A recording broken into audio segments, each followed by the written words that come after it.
Welcome back, everyone. Our final lecture on the Caribbean.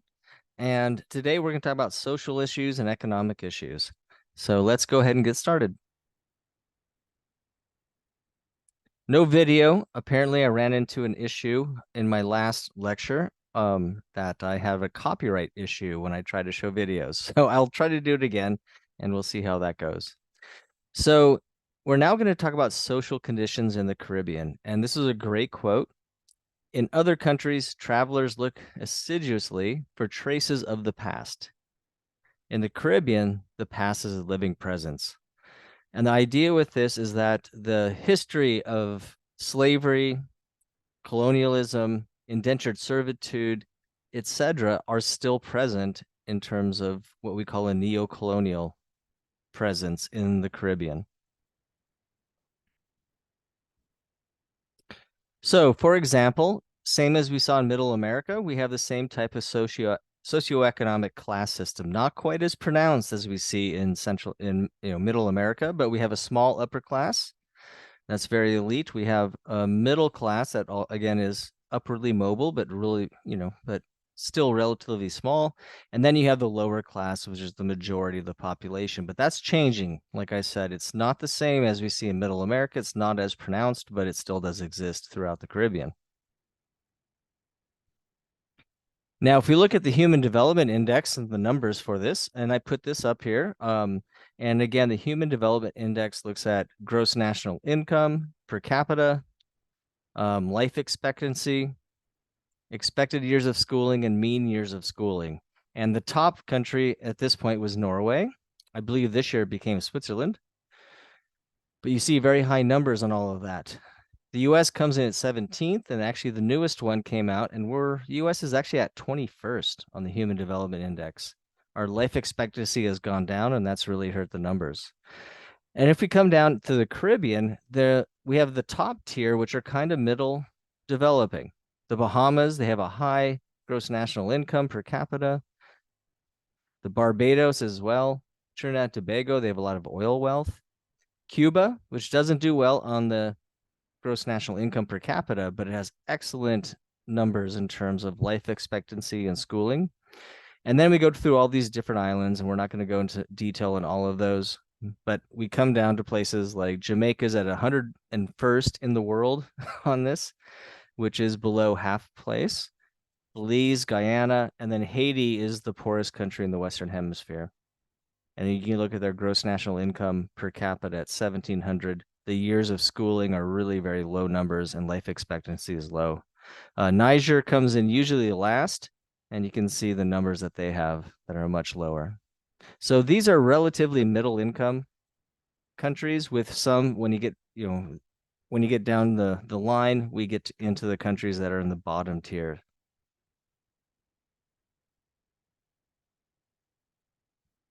Now, the big thing, and this is more kind of exciting than looking at numbers, is about the cultural diversity. And I've talked about that before. It has a mix of cultures of European descent, African descent, Asian descent, and indigenous Indian descent. And that creates a lot of linguistic, religious, and ethnic diversity within the countries. On the top left, we're going to talk about this in a moment, is about religion. And these are Hindus in Trinidad and Tobago, because they were indentured servants brought over at the end of slavery, and they brought along with their culture, including Hinduism. And on the bottom left, you see two people in Guyana. These are two political parties. On the right, we have somebody that's of Indian descent, and on the left, we have someone that's of African descent. And the two political parties are basically divided, and also in Trinidad and Tobago and Suriname, based on race and ethnicity. But what we like to see is the creolization of culture, and that includes mixing, and creolization is the mixing of cultural attributes. So things like language gets mixed together, religion, different types of food. The Caribbean has amazing food, and it comes from all these different parts of the world that we talked about. They're European, African, Asian, and Native American, and then even music. So a lot of diversity in all these cultural areas, which is one of the things that I love about the Caribbean. So talking about language, we have the normal languages.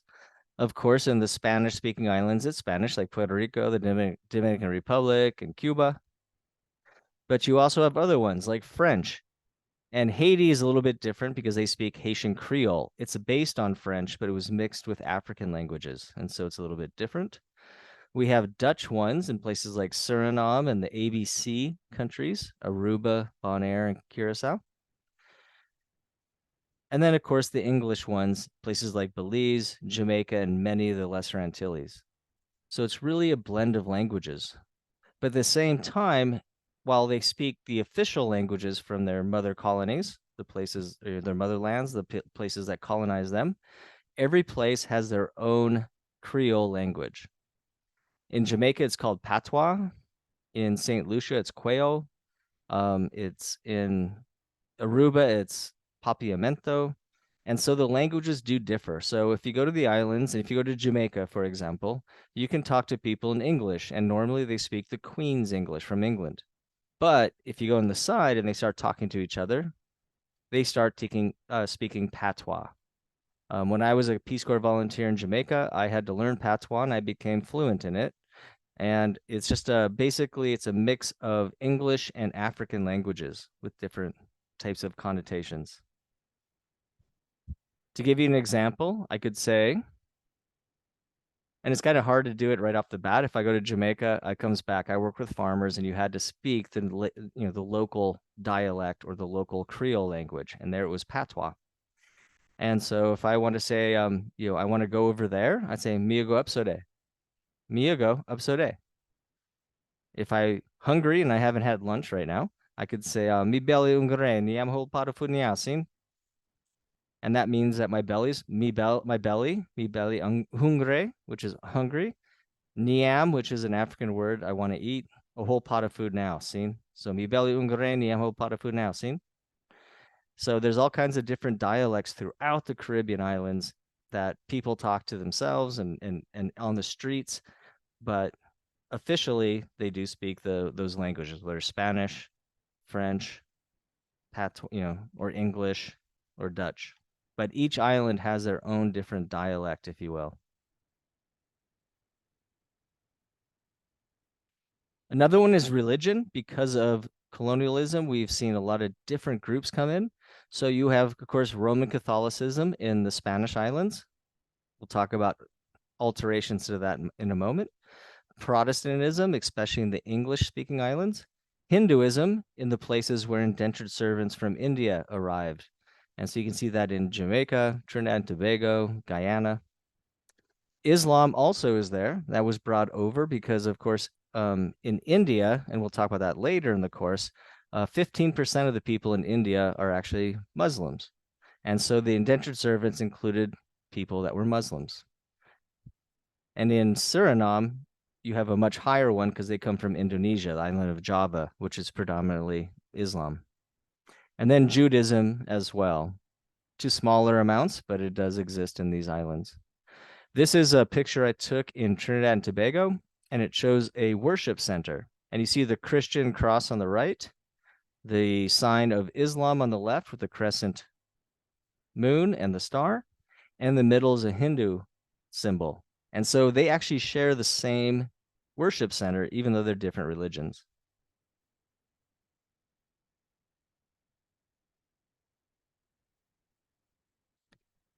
Now, of course, they've also blended in their religions with their traditional religions that they brought, especially with the African diaspora and people coming from Africa as well as India and Indonesia. So they've blended in their religions with the ones that the colonizers had. So, for example, in Cuba, you can see Santeria, and Santeria means worship of the saints. And so when the African slaves were brought over, they tried to convert them into Roman Catholicism. And what they noticed was there was a lot of saints and they all have different kind of personalities. And the people that are coming from West Africa, their religions, they had different religions because they came from different parts of West Africa, but they blended those in by saying we can actually practice our religion by just hiding them behind the saints. And so Santeria is worship of the saints.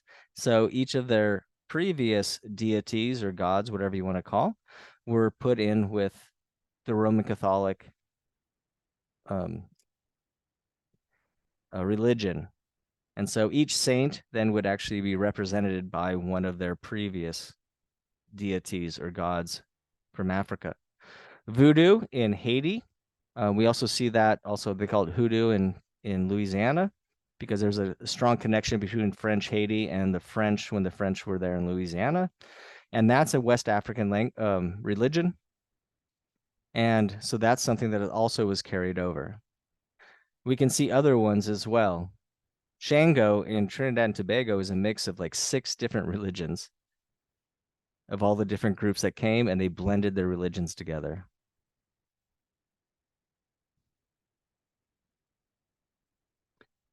Now, in terms of political geography, we can think about independence. And it's really important to understand that Haiti, which is the poorest country in the Western Hemisphere, and right now is very troubled in terms of their politics and violence that's going on in Haiti.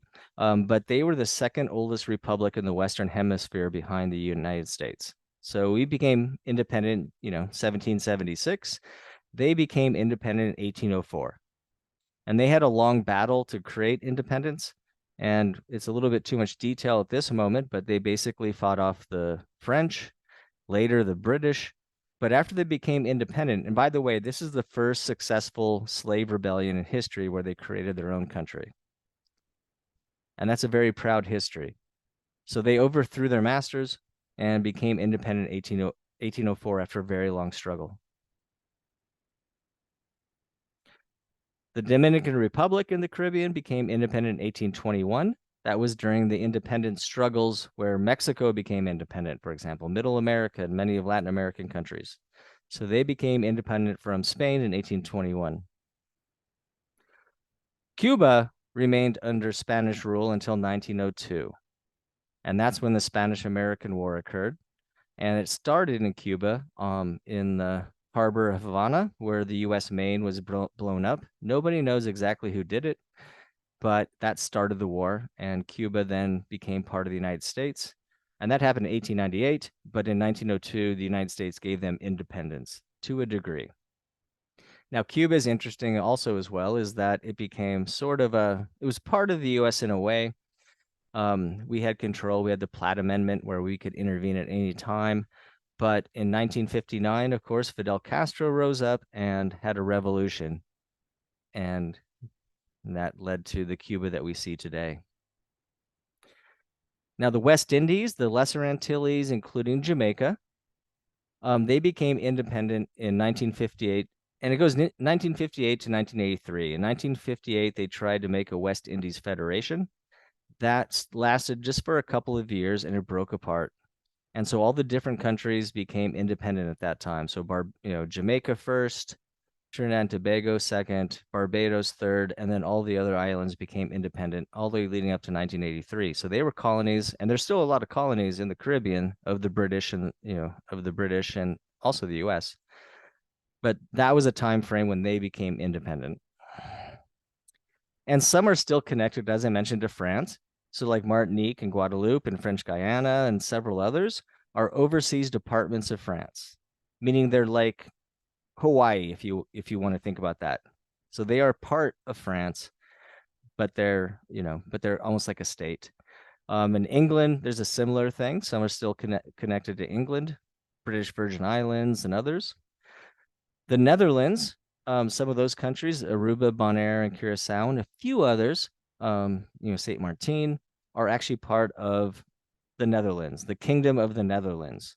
We always think that it's just Dutch, but it's the Netherlands as a kingdom. And then the US, we of course have the US Virgin Islands and Puerto Rico. And those are part of the United States. And of course, Puerto Ricans and people of the US Virgin Islands, they're US citizens. Now, going into more agricultural things, one of the historical things was plantation agriculture. And that was based historically in colonialism and slavery, right? So these colonies in the Caribbean were created to create monocrop farms for export of tropical goods. And that's what a plantation is. It's a large commercial monocrop for export. And try to think of what different crops are considered plantation crops. Sugarcane is one of the first ones that you think of. It can be bananas, coffee, tobacco. There's a lot of different types of plantation crops. These are not staples of your diet. They're meant to be exported to the consuming countries. And so places like England or the US, we can't grow sugarcane very much. You can in the US and the South a little bit, but you can't grow, but in England, you can't grow things like sugarcane or bananas. And so a lot of these colonies were produced or created to produce these crops for export to those consuming countries. And a really key thing is that it meant that production for the domestic market was very limited because all the good land was meant for plantation crops for export. You can't live on sugar, you can't live on bananas, right? Whereas here in like the US and in Europe, we have wheat and corn and those things, which are staples of a diet. But most of these plantation crops are not staples of your diet. You can't live on those. So they were meant for creating value to whoever exported them. And a key thing, a plantation economy is a great quote. You produce what you don't consume, and you consume what you don't produce. So, for example, in the top one, you produce bananas. You don't eat them, you export them. And then what do you eat? It's what's imported from abroad, the basic staples of a diet. And so that's a big problem with plantation economies. Now, sugarcane plantations is one of the first ones, starting the 1620s to 1640s in the Caribbean. And sugarcane comes from Southeast Asia. It's basically a grass, and it grows up to like 15 feet tall and has a lot of sugar within it. And it really likes the climates in the Caribbean. They like tropical, wet, dry climates. It was a perfect location. And so the Spanish brought over first, and then the English and the Dutch and the English, and then eventually the French brought it to the Caribbean, and they created sugarcane plantations. And that's been going on for over 400 years in the Caribbean of sugarcane production. Bananas are another one that came a little bit later, really starting the late 1800s, early 1900s. And this also comes from Southeast Asia. And basically, it's a kind of an interesting, it's not a tree, it's actually a crop. And it grows up, takes about 9 months, and it starts producing the banana clusters that you see on the right-hand side. And so once you produce it, you cultivate that, take out the bananas, you just chop it at the base, and it grows back. It's like a vegetative cutting. So there's one of the problems with bananas, and of course they're all over the place, but a big problem with bananas is that they are genetically non-diverse. They don't have a lot of diversity in their genetic backgrounds. So they're running into problems with things like disease. So if you don't have diversity and a disease comes in, it can wipe out your entire crop. And that's starting to happen also in the Caribbean, as well as other places like Central America and South America and some of the Pacific Islands and Africa.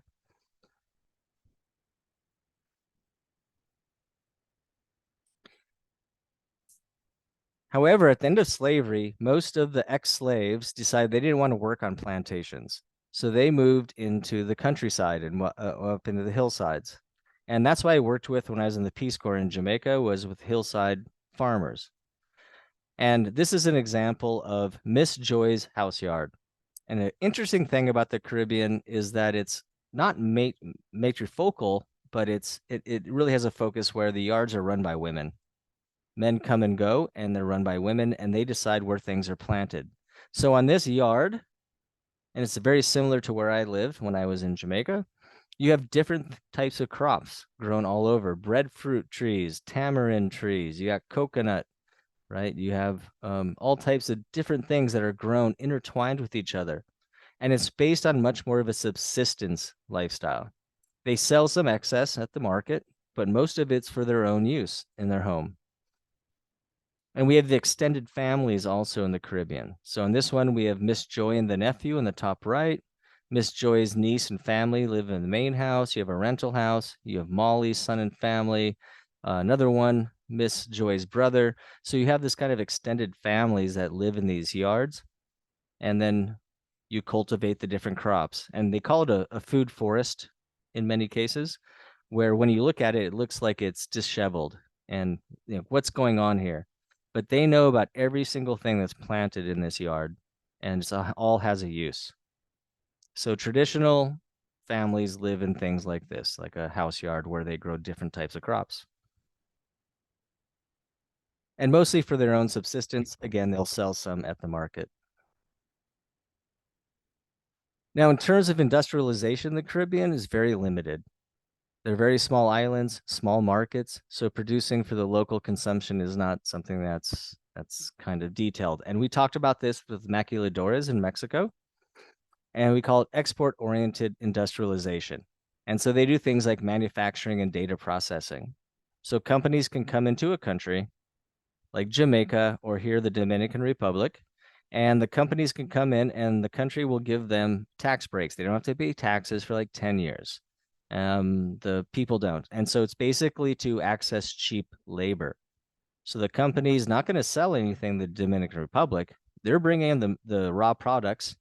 It gets assembled in the Dominican Republic or Jamaica, and then it's exported back to the US where it's consumed, or to England, or to Japan, to any of the consuming countries. And it's meant to be basically cheap labor and providing income for poorer populations, but it doesn't do anything to really develop the country because they're not producing for their own country. They're producing for someone else. And so it's very limited about the positives of export-oriented industrialization. Here's a picture of the Freeport in Kingston, Jamaica. So you have a port and the ships come in, the container ships, they come into this port and they have these cargo containers. They unload the cargo containers from the ship, put them on a truck, a semi, whatever you want to call it. They put it into the free zone, which is, I'm kind of highlighting with my cursor up here on the right-hand side. They go through guarded gates. They go in, people come in, they assemble the products. And once they're assembled, they're put back on the trucks, on those cargo containers, brought back out, put on the ship, and leave without effect touching the shores of Jamaica because it's a free trade zone, an export processing zone. And it's only meant to create jobs for low income and less skilled populations. Lots of textiles, for example, Hanes, Tommy Hilfiger, all of those, many of those are actually assembled in Jamaica and then sent back out. Now, just like we talked with the maquiladoras in Middle America and Mexico, a lot of those jobs have left because they're always looking for the cheapest place, the cheapest labor. And so it's not really, in my opinion, a good development strategy. It's just kind of making do. I do have a video if you want to watch, maybe I can post it, and it's called Life and Debt and talks about some of these issues on places like Jamaica. And we call it island hopping. They're like, footloose industries. They just look for the cheapest labor and they find it. They just move around and they find the cheapest labor. So they go from Jamaica to maybe Mexico and then to China. And then after that to Bangladesh. And, it's a geographic movement looking for cheaper labor, especially since transport costs have come much down with, container ships. Now, the Caribbean also tries to do services as opposed to industry services. And one is data processing. In many of the places you have, English speaking populations, so they can do a lot of data processing or call centers and things like that. E-commerce, although that's been wiped out pretty much by Amazon. I'm sure as most of you guys know. Online gambling was also a big thing in the Caribbean, although I think the US now has approved that, and so that's moving back to Vegas and places in the US. So the online gambling is disappearing in the Caribbean, but that's where it started out.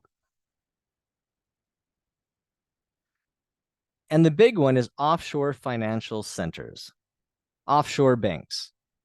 This is where rich people can take their money and put them into banks on these places that are outside the US or outside of England or France or whatever place you want, or Russia. And they don't have to then pay taxes or be regulated. So they can go to these countries like the Cayman Islands, the British Virgin Islands, other places, and they can hide their money there and they don't have to be taxed or anything like that. And so a lot of very wealthy people do so. Apparently, half of the world's wealth by individuals is held overseas in these financial centers. And it's very easy to set up. If we wanted to pool our money, I could set one up in about 5 minutes, but I'm not going to do that. But we could do it. For example, the British Virgin Islands, they have 600,000 registered companies, but only 28,000 people. Kind of makes you think. But that is something where money can be moved abroad, and it does create an economy for the Caribbean islands as well as others around the world. But at the same time, it just doesn't seem right. But these companies are basically trying to hold their wealth overseas so they can't be taxed or things. And then finally, for the Caribbean, tourism in terms of a service. I'm sure you guys think about the beautiful beaches and everything, and people go to the Caribbean for tourism. And this is one thing that I do research in, and I've published a lot of papers about tourism in the Caribbean. And my focus is not about the companies or the tourists, it's really about what impact does tourism have on local populations. So we'll get back to that in a moment. This is Caribbean offshore banking centers. You can see the Bahamas, the Cayman Islands, Turks and Caicos, the Virgin Islands. All of these islands are offshore Caribbean banking centers where a lot of the world's wealth is actually held. It doesn't really help the local economies that much, but it's one thing that they have in terms of providing a service. And then tourism in the Caribbean. The kind of the aquamarine bars are the amount of tourists that arrive. And this is in 2007. It's been pretty much the same during the COVID. That changed a lot. But you see the larger islands that are closer to the US have quite a bit, much higher than the smaller islands. That's partly because of their size, but also their geographic proximity to the North America, but also to Europe. It's very easy to fly directly from Europe to these places. Now, is it a blessing or curse? And I have long lectures on this. If you want to take my Caribbean geography class, we go into this in much more detail and depth. But my goals and what I did, my research in St. Lucia for my master's degree, and St. Lucia's down here, they have it as this kind of small number. It's a small island. It only has like 80,000 people. It's 20 miles long and 15 miles wide. But the majority of the money that a tourist spends leaves the islands. And we call that a leakage. So in Jamaica, 50%, 50 cents of every dollar you spend doesn't stay in Jamaica. In the Bahamas, it's only like 10 cents of the dollar that you spend stays in the Bahamas. So it goes to kind of corporations and large hotel companies and airlines and all of that. The majority of your money doesn't stay there. So I always like to tell people, my students, that if you do travel to the Caribbean or anywhere in the world, kind of think about that and try to spend your money as much as locally as you can. Otherwise, it gets exported. It's leakages. So if you don't go to McDonald's, don't go to a Kentucky Fried Chicken in those places. Go to local stores and local places, and so more of your money will stay in the islands. And my research in St. Lucia was actually linking farmers with hotels. And that led actually to some positive things of trying to link local farmers where they could supply the local hotels. Because normally, most of the food that you eat when you go to Jamaica or the Dominican Republic or Puerto Rico, it's all off a ship from Miami. And so most of the food is not from the place that you actually eat unless you go to local places. I'm going on a rant here and I can keep going, but that's one of the things that I like to say. Another thing I like to say is that you should be a guest when you go to a place, not be a tourist where you're actually asking people to be servers for you. Go and be a guest. How would you act if you were a guest in someone's house? And that's what you should do if you travel to places like the Caribbean, and that really increases positives. So there's a lot of blessings and curses of tourism. Another thing is also the fact that it really depends, on how the world economy is going. So during COVID, the Caribbean was hurt very hard. Some of these islands have 50 to 80% of their economies based on tourism, and then COVID hit and that was gone. So now they're actually starting to recover from that.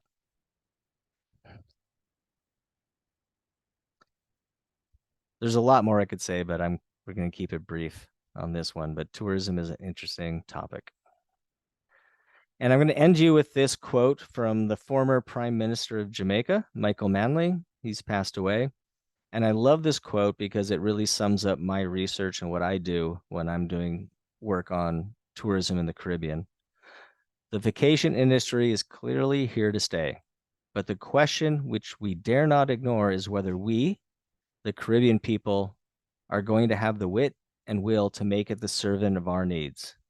If we do not, it will become our master, dispensing pleasure on a curve of diminishing returns while exacerbates social divisions and widens that legacy of colonialism. The gap between small, comfortable minorities and large majorities barely surviving at the social margin.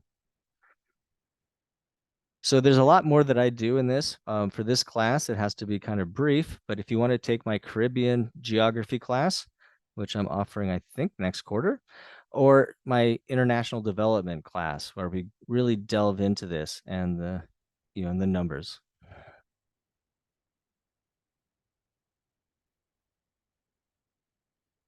Okay, so I know that's a brief coverage of the Caribbean in just 3 ones. I have a whole course devoted to it. And so if you are interested in doing that, please take the course. And I really hope that you enjoyed your time looking at the Caribbean and enjoy it. So thank you. And we'll talk about South America, which is another place that I spent a lot of time and done research in. So I'm excited about that. Thank you.